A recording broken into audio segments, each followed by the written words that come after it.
दोस्तों, हमने जहाँ नमक नहीं पैदा होता था वहाँ नमक का सत्याग्रह क्यों हुआ, ऑटोमन तुर्क खिलाफत को समर्थन क्यों दिया, ये सब कारण हमने जाने।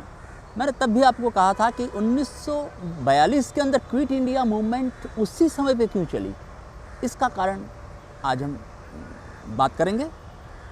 1942 अगस्त बालिया टैंक मैदान में करो या मरो के नारे दिए गए। आपको ताजुब होगा कि यही महीने में, यही साल के अंदर जापान की अरिहरा डायनास्टी के साथ सुभाष चंद्र बोस ने हाथ मिलाए थे। फिर से कहता हूँ आपको, ऑटोमन तुर्क खिलाफत एक किंगडम था, सामंतशाही थी। जापान के अंदर भी ये लोग सामंतशाही के हाथ में, एक लोकशाही की रचना के लिए सामंतशाही के हाथ मिलाते हैं। ये बात पे मैं आपको गौर करने के लिए मजबूर करना चाहता हूँ।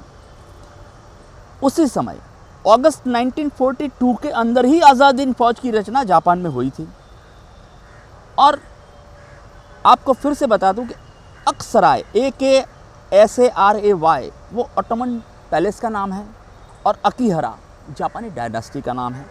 ऑटोमन तुर्क खिलाफत तुर्की में है, मगर ऑटोमन गोकुइन यूनिवर्सिटी जापान के अंदर है। उसका स्पेलिंग बोल देता हूँ, OTEMAN यूनिवर्सिटी। मतलब कि ऑटोमन से संबंध रखते थे वहाँ भी, इसीलिए अब किस लिए समर्थन दिया आप समझ गए होंगे कि जिस ऑटोमन तुर्क खिलाफत ने 15 लाख लोगों की हत्या कर दी और अहिंसा का आंदोलन का उसको समर्थन मिला, वो एक एम्पायर था और डेमोक्रेसी के लिए, और यहाँ भी इसी वजह से दिया गया। ये सब बात मैं इसलिए करना चाहता हूँ कि ये सब प्रहार है वो सिर्फ वजीरिस्तान पे होते रहे, कि जो एक संस्कृत शब्द है वो ये लोग हमें समझना ही नहीं देना चाहते हैं। और इसका परिणाम क्या हुआ? परिणाम ये हुआ कि बजरायन धर्म की शुरुआत जहाँ से हुई वो समेत शिखर जरिया में आया हुआ है। राम भक्त होने का एक पूरा एविडेंस इस समेत शिखर के ऊपर है। वो एक जैन तीर्थ है, सब इक्ष्वाकु वंशों की वो पूजा करते हैं। और महावीर का जन्म ही वज्जी कॉन्फेडरेशन में हुआ था, मगर ये जैदिया अयोध्या को गुमराह कर रहे हैं।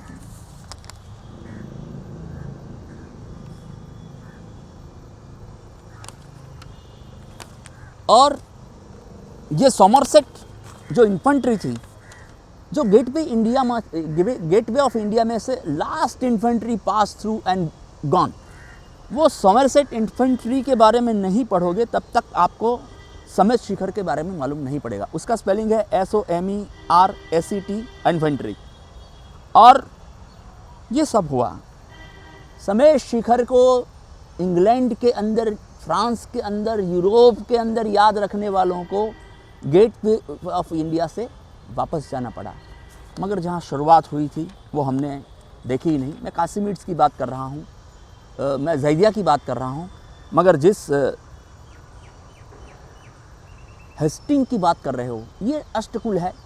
अष्टकुल के अंदर हस्तिनापुर था।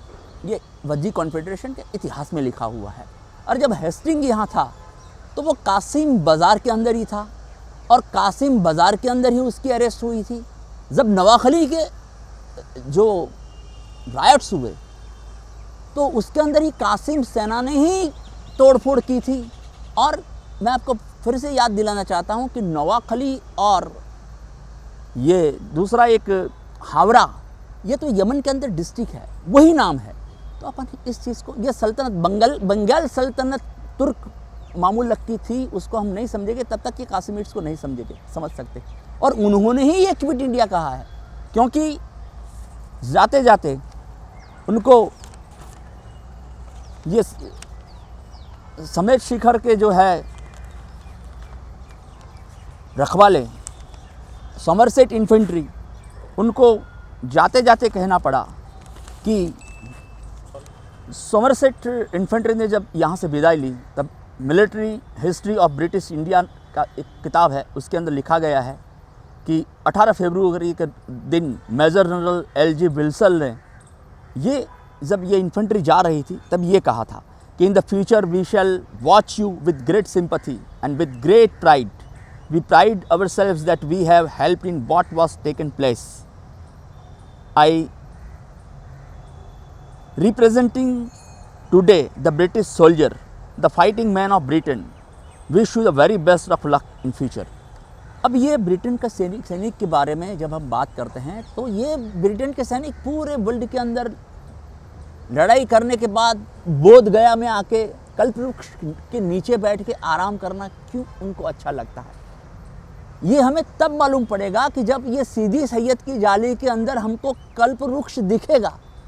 हमारा प्रॉब्लम ये 100-200 सालों से कुछ ऐसा हो चुका है कि 6th क्लास के अंदर हमको पढ़ाया जाता है कि वज्जी कॉन्फेडरेशन में महावीर का जन्म हुआ, मगर वज़ीरिस्तान तक हमें कोई पहुंचने ही नहीं देता है। ये अपनी मजबूरी है। और शाक्य मुनि वो कपिल वस्तु में रहते थे, उनका जन्म लुम्बिनी में हुआ था और हमको आज वही शाक्य शेख है तो हमको कोई समझने ही नहीं देते हैं। ये एक आयरनी ऑफ टाइम है। तो आज इतना काफ़ी है।